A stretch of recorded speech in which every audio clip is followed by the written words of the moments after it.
Hola amado, Dios te bendiga, buen día. Qué bueno saludarte en este momento. Deseo grandes bendiciones para tu vida. Hoy quiero invitarte a estudiar la palabra del Señor. Nos corresponde leer el capítulo número 3 del Evangelio según San Lucas. En este capítulo encontramos relatos sobre la predicación de Juan el Bautista, la preparación del camino para Cristo Jesús, el bautismo de Jesús y aparece también la genealogía de Jesucristo. Desde su nacimiento hasta Dios, dice, porque aparece Adán y luego Adán, hijo de Dios. Toda su genealogía hasta los tiempos de Adán. Es interesante que Lucas es más extenso en esta genealogía que Mateo.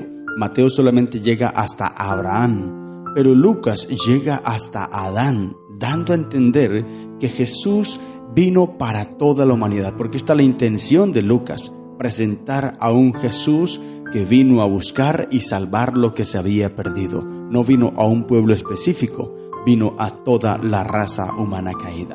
3 aplicaciones que podemos sacar del capítulo 3 de Lucas. Primero, la preparación y el arrepentimiento son necesarios para recibir a Jesús. Era lo que predicaba Juan el Bautista.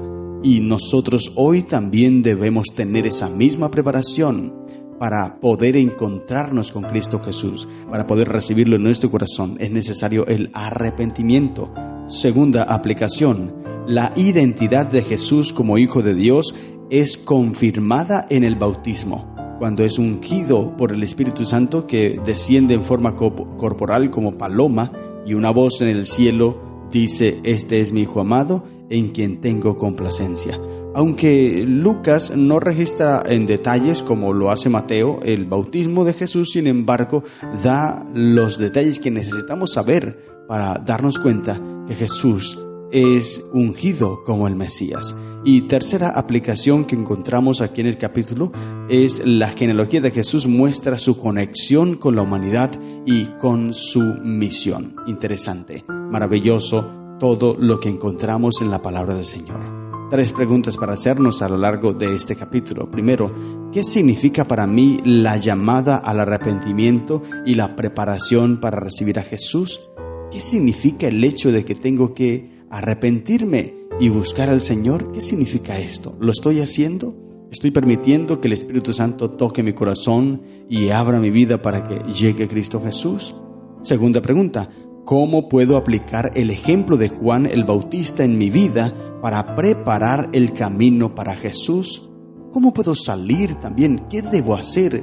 ¿Cómo puedo cumplir la misión que Cristo me ha encomendado? Porque Cristo está que viene y cuando Él regrese, Él debe tener un pueblo preparado. Por eso ahora nos ha puesto a nosotros, a ti y a mí, querido hermano, para ser esos Juan el Bautista de ahora, el tercer Elías, que preparan el camino para la venida de Cristo Jesús. ¿Cómo puedo hacerlo entonces? Y tercera pregunta, ¿qué me dice la genealogía de Jesús sobre su conexión con la humanidad? ¿Qué puedo aprender allí en la genealogía? Vamos entonces a leer el capítulo 3 del Evangelio según San Lucas y saquemos las lecciones que Dios tiene para nosotros. Dice la Biblia, Lucas 3:1. En el año 15 del imperio de Tiberio César, siendo gobernador de Judea Poncio Pilato y Herodes tetrarca de Galilea, y su hermano Felipe tetrarca de Iturea y de la provincia de Traconite, y Lisanias tetrarca de Abilinia. Nótese bien, este cómputo de tomar los años del rey para más o menos armar la cronología era algo que se acostumbraba a hacer en el pueblo judío. Aunque Lucas no era judío sino gentil, pero él está utilizando ese mismo cómputo, porque pues igual va a hablar de Jesús que viene del pueblo judío, aunque menciona que él viene para toda la humanidad, pero habla de su genealogía, por eso utiliza el cómputo judío para dar la cronología. Y menciona varios personajes aquí. Primero habla a Tiberio, dice Tiberio César. Este Tiberio, excepto la mención de Augusto en Lucas 2:1, todas las referencias que se hacen al César en los evangelios se aplican a Tiberio César. Tiberio se destacó por sus triunfos en diversas campañas militares antes de que fuera nombrado gobernador militar de las provincias, siendo aclamado como el primer soldado del imperio. Fue reconocido por su estricta disciplina, por haber sido considerado en el cobro de impuestos y por su estricta economía en la administración. Tiberio César fomentó el comercio y las comunicaciones. En su honor, el mar de Galilea recibió el nombre de Mar de Tiberias. Interesante este dato. Luego menciona a Poncio Pilato, que era gobernador de Judea. El título gobernador o procurador era un administrador de orden en cueste nombrado por el emperador como gobernante de una subdivisión de una provincia. En ese tiempo Judea era una subdivisión de la provincia romana de Siria y allí estaba Poncio Pilato, dirigiendo esto. Poncio Pilato fue el quinto en la serie de procuradores nombrados por Roma después de la deposición y del destierro de Arquelao en el año 6 después de Cristo. Poncio Pilato sucede a Valerio Grato aproximadamente en el año 26 después de Cristo y fue destituido por Tiberio en el año 36 después de Cristo por su conducta indebida mientras ejercía el mando. Era muy tirano, muy cruel. Por eso fue destituido. Luego menciona a Herodes, tetrarca de Galilea. Y este Herodes era Herodes Antipas. Fue designado por su padre Herodes el Grande como tetrarca de Galilea y Perea. Este nombramiento fue confirmado más tarde por Augusto. La madre de Herodes era samaritana. Este Herodes se casó con su sobrina Herodías, esposa de su medio hermano. Matrimonio objetado por los judíos y por el cual Herodes Antipas fue reprendido por Juan el Bautista. Juan el Bautista habló mucho acerca de este pecado y por eso fue que Herodes se llena de ira contra él. Jesús con toda la propiedad lo llamó zorra, allí en el capítulo 13 lo leeremos, y se refirió a su mala influencia utilizando la figura levadura de Herodes. Pilato envió a Jesús a Herodes Antipas durante el transcurso del juicio del Salvador. En el capítulo 23 de Lucas lo leeremos. Entonces el nombre Antipas es una forma contracta de Antípater, abuelo de Herodes Antipas. Aunque solo era tetrarca, gobernó prácticamente como rey desde la muerte de su padre Herodes el Grande hasta que fue destituido alrededor del año 39. Este Antipas hizo acuñar monedas en las que aparecía con el título de tetrarca. Al principio tetrarca era, estrictamente hablando, el gobernador de la cuarta parte de una provincia, pero posteriormente el término se comenzó a usar para designar a cualquier gobernante que tuviera menos jerarquía que un rey. Y luego entonces menciona a Felipe, tetrarca de Iturea y de la provincia de Traconite. Y este Felipe tetrarca era hijo de Herodes el Grande también, y probablemente era el más justo y juicioso de todos los hijos de Herodes el Grande. Se casó con Salomé, hija de Herodías y de Herodes Felipe. Felipe fue el primero de la familia de los herodianos que hizo grabar la efigie de Augusto y de Tiberio en las monedas que ordenó acuñar.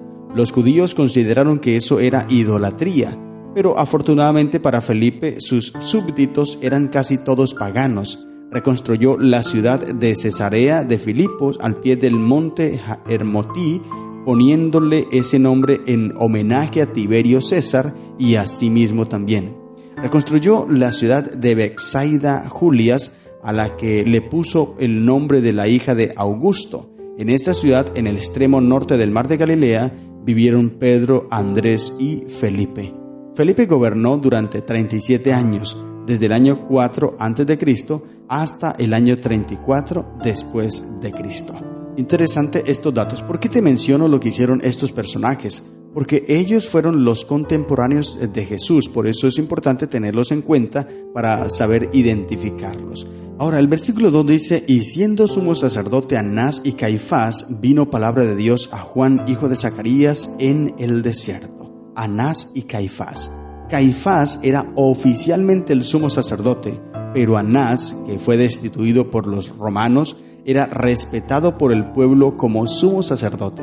El oficio del sumo sacerdote originalmente era hereditario y vitalicio. Esto fue lo que Dios estipuló desde el principio. Sin embargo, en los tiempos del gobierno herodiano y el gobierno romano, se nombraba y se destituía a los sumos sacerdotes en rápida sucesión.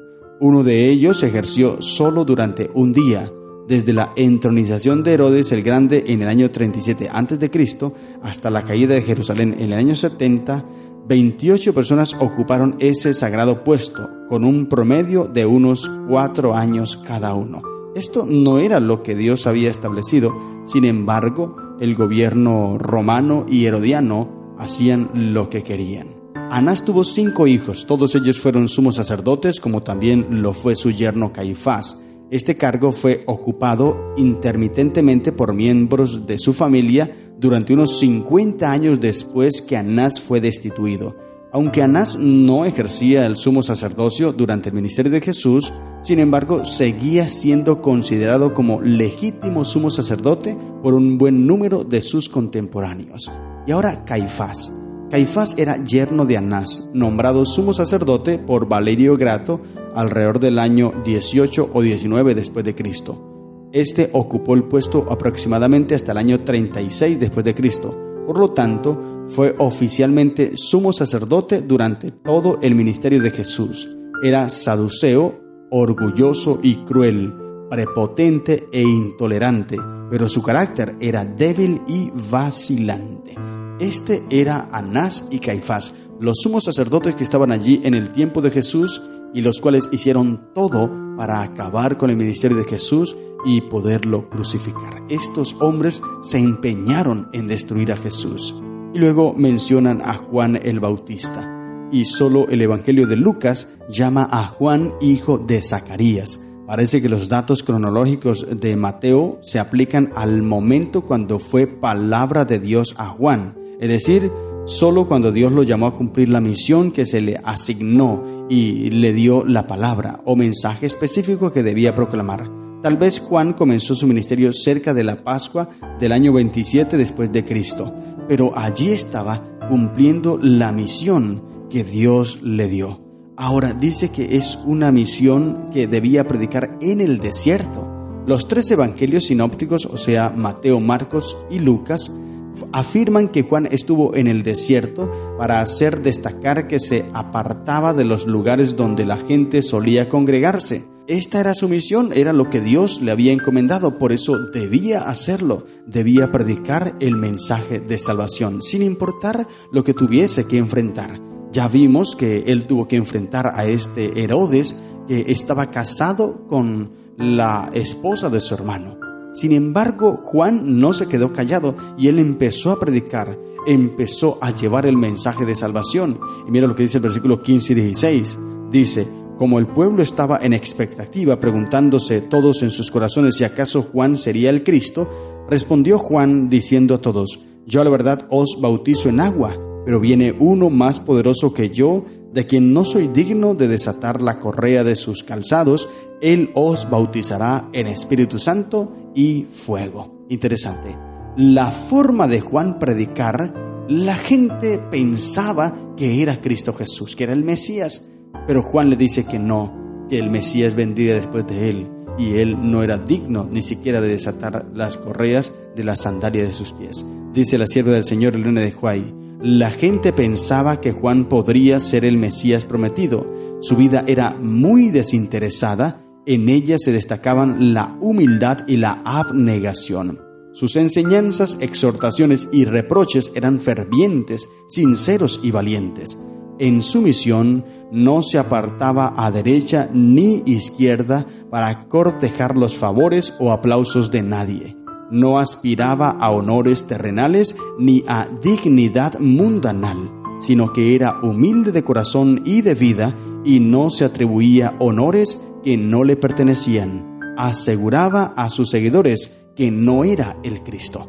No estaba interesado en la fama, en la popularidad, sino en llevar el mensaje que Cristo, que Dios le había pedido, preparar el camino del Señor Jesús.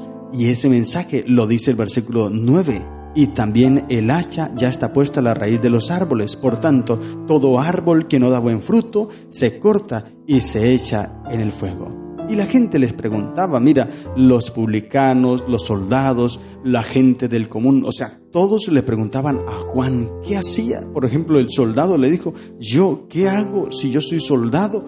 ¿cómo puedo servir al Señor? Y entonces Juan el Bautista les dice, versículo 14, no hagáis extorsión a nadie, ni calumniéis, y contentaos con vuestro salario. A cada uno le respondía de acuerdo a su puesto, a su posición, queriendo decir que no habían excusas.